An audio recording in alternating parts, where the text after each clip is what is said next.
l'Algérie Non, il a une autre lecture. Il a une autre lecture. n'existait pas avant la France. C'est une création française. Si vous voulez trouver avant l'arrivée de la France un endroit où on met pays Algérie, ça n'existe pas. Oui, c'est moi qui va le faire. Eh ben moi j'ai cherché et je vais te répondre.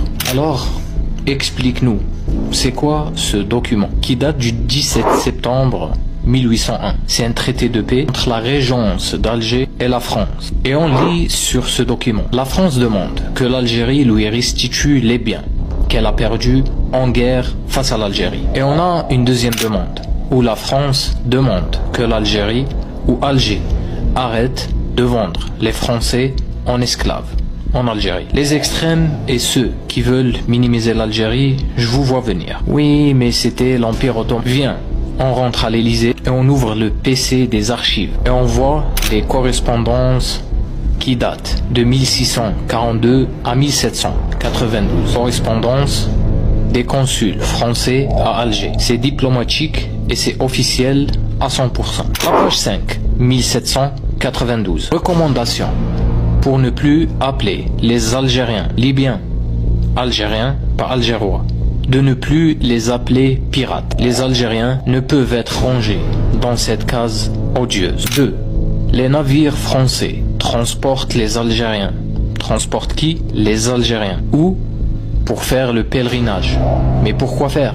Pour acheter la paix avec les Algériens. Ça m'a échappé. Vous voulez dire les Algériens qui ont été occupés par l'Empire ottoman? Ben on va lire ce que la page 6 dit. La page 6 et la certitude arrive et on lit. C'est absurde que l'empereur Joseph II, l'empereur français, essaie d'obtenir la paix avec Alger par l'entremise de la porte, ça veut dire l'entremise de l'Empire ottoman, qui veut peut-être pas lui répondre qu'elle n'a aucune autorité sur Alger. Ça t'a pas suffi? Ben tiens.